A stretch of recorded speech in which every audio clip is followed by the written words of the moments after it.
Former Congressman Anthony Weiner was a rising star in the Democratic Party before a series of, shall we say, sexting scandals forced his resignation from the House, dashed his mayoral hopes, and ultimately landed him in prison in 2017. Now he's hoping to return to politics in the same office where he started his political career, New York City Council. So please welcome the very contrite Anthony Weiner. Thank you.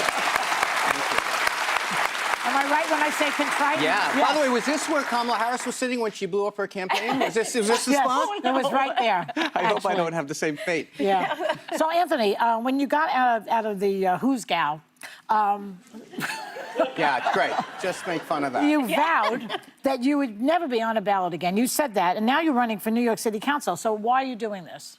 Yeah, I mean, I think what I said at the time was I couldn't imagine there would ever be a chance that either people would want me back or that I would want to get back into that again. Yeah. And I scratched the itch in other ways. When I came out of prison, I ran a countertop company where we employed the formerly incarcerated, and then I was on the radio on a conservative radio station being the House Liberal. Yeah.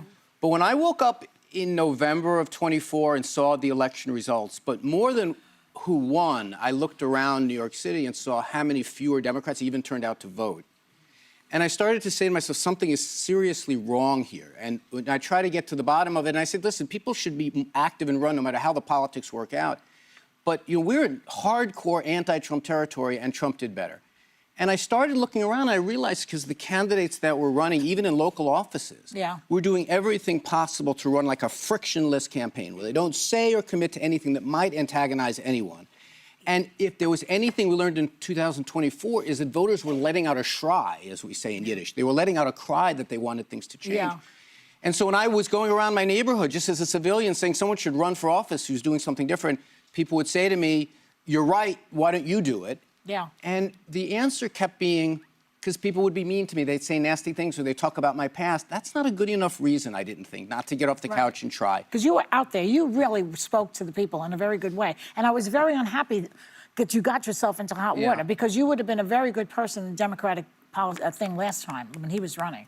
Yeah, I mean, look, one of the things that I always tried to do when I was in office was not just go to places that I would have a friendly reaction. Yeah. I would go on Fox right. News. I would go on The View and take tough questions. I mean, you never got invited to The View. I didn't until now. I had to have a giant scandal to get invited to The View. Because I always thought that even if you're only going to persuade 1 in 100 people, the conversation is what defines the party. Let's talk about some of these giant scandals. Yes. You've had numerous of them.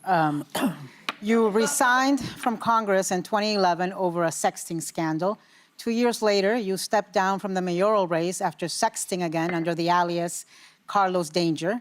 And then in 2016, you sent lewd texts to a minor and served 15 months in prison, in addition to becoming a registered sex offender. So with all that said, why do you think, or why should New Yorkers give you a chance at a political comeback? Well, let me just say this. I mean, all of that happened, and I accept responsibility for it. You won't hear me do what some other people in public life have done, Donald Trump or Andrew Cuomo or Eric Adams. I'm a victim. They persecuted me for no reason. I was dealing with very serious problems. I was dealing with what I now understand to be addiction. I lost my brother Seth to addiction. And I accepted, I didn't ask for a trial. I pled guilty, served my time in prison, served in a halfway house, served probation, went to try to do good work for the formerly incarcerated. And I guess what I'm saying to people is, maybe don't vote for me in spite of what they know about me, but maybe consider that journey, that idea that we all go through things and we come out the other side. And also, what does it mean? You know, I'm Jewish, but they have this notion in Catholicism around you suffer for a reason so you can be of service at the other end. So I'm not asking people, I'm doing the opposite of what a lot of politicians do when they're in my position. Ignore that problem, pretend it didn't happen, blame someone else. I am saying, yes, I did these things. I got into recovery. I try to make my life better. And now if I can be of service, and I'm a damn good politician. I come up with answers. I talk to people directly. You are. I don't try to butter over things. I try to be direct.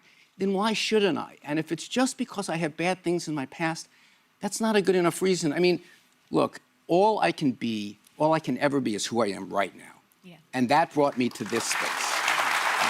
Congressman, so there's a growing sense of just general distrust in elected officials. Take the New York Democratic mayoral race alone. You have Eric Adams, his corruption charges, which were then dropped by the Trump DOJ.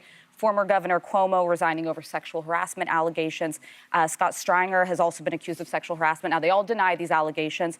Do you understand why so many Americans just feel so disillusioned with politics? Yeah, I mean, and Donald Trump is a 34 times felon. And look, I think, Right.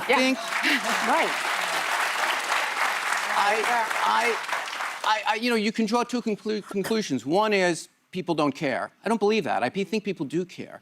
But I do think there is some success to this idea of trying to convince enough people that you've somehow been persecuted.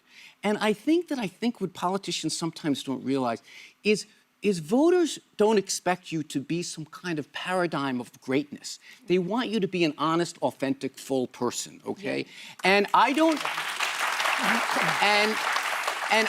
think that voters are like, I like Donald Trump because he was a felon. They're just prepared to overlook it for whatever reason. I think if Donald Trump or Cuomo or Adams would say, you know what? I messed up. I made a mistake. I had whatever motivation, I pursued this in the wrong way, and from that, I am here. If they would say that, I think voters would embrace them. I don't think it is a way, Anna knows this, you know this, we are very often told by consultants, never say the word I'm sorry. Because it becomes an ad and it becomes, no, I think that in all of our lives, we've had moments where like, I think I should go say I'm sorry. And so that's what I think politicians should do more often. Well, you call yourself a sex addict and have been open about the fact that you're still in recovery. So if sexting is your drug of choice, so to speak, have you been able to stay clean? Well, here's what I've come to believe, not knowing.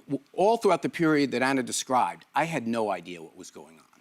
I was dozens and dozens and dozens of people I was interacting with. Sometimes it would be about how to fix their car, sometimes about something going on in Washington, and sometimes it was something inappropriate. And when it turned out, when my lawyers went through all my phones and everything else, it turned out I was involved myself with all kinds of people, 84 people in total, and one of them turned out to be, forever to my detriment, someone who was not of age. But here's what I now believe. Wait, 84 people that you were sexting with? Not sexting with, but I was engaging with I was trying to get to the question, like, what it is that gets me. I came of age in politics at a time when anyone wanted to can reach out to you and ping you on Facebook and whatever it is and engage you. And it became clear to me that the affirmation I was getting in politics, the affirmation I was getting on TV was not enough. That even when I went home, I needed to be clicking with someone and saying I needed this or that.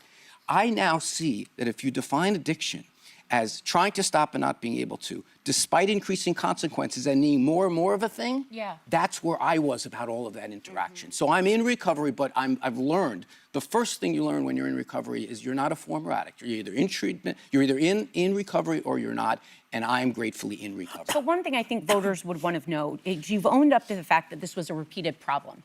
Can voters trust, now that you know what it is and what it looks like, that if you were to have a misstep, you would own up to it without having to be caught? Yeah, well, look, people say a version of that. Just the other day at a street fair, a woman came up to me and said that very same thing. I love you, I'm going to vote for you, but how will I ever trust you again? And I began to think about this. It's no different than in a personal relationship. You start by trying to rigorously say truthful things all the time, as much as you can. Rigorous honesty, they call it. And it's not only in personal matters. If I can also show that I'm going to do that in political things, like things where politicians usually BS, if I'm allowed to say that in the middle of the day, where I am standing up and saying, here's why all of these people are getting these endorsements. I'll give you an example. When my opponents talk about defund the police, and I try to explain to them, you know why they're saying that? Because organizations like the Working Families Party won't endorse them unless they do. That kind of rigorous honesty in policy things is my equivalent of saying to a spouse or saying to a friend who you've betrayed, I'm going to be honest now. Every single day I'm going to try to be honest, even if I suffered for it. Now, I am suffering for it because of the way I'm talking in this campaign. I am saying things that some of my constituents do not want to hear. But I think if I'm going to try to show that I'm going to be honest in my personal life, I also have to be honest in my But you know, I'm listening to you now, and I'm thinking, what do these people have in common? Cuomo, Clinton, Trump, Weiner, Spitzer. They're all men. They're all men. We were talking about this before, about trying to appeal to these men out there. Why is it that two qualified women could not beat all of you guys? these women Yeah. can never beat you. They're more qualified than almost anybody on that list, including you. I'm New sorry. York has a female governor.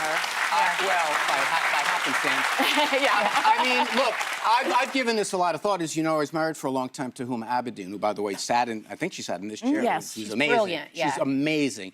And I would watch The Standard, and she and we had our courtship during the 2008 campaign. So I was right there up close to watch.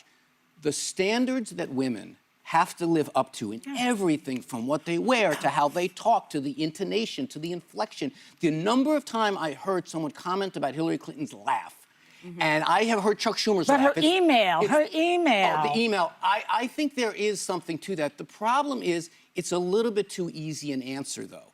Because also, there were things that Kamala Harris, I made a joking reference to the answer she gave on this show. Is there anything you would do different? That is the softest of softball. Every politician dreams of that question. You still have to be a good but almost candidate. all of these people on this list got away with something, and she lost. That's all I'm saying. Well- one misstep, and she was out. Yeah, I mean, I hate to correct you. Bill go right Clinton. ahead. Bill Clinton was impeached. Elliot Spitzer was thrown out of office. I was thrown out of office. Andrew Cuomo was thrown out of office. So we do pay a price. The question is, if you are going to say to those people, how do you judge their record in totality? I do believe that women get judged much more harshly than men do. I do believe that. That's right. That's right. I think that's right. Thanks, former Congressman Anthony Weiner.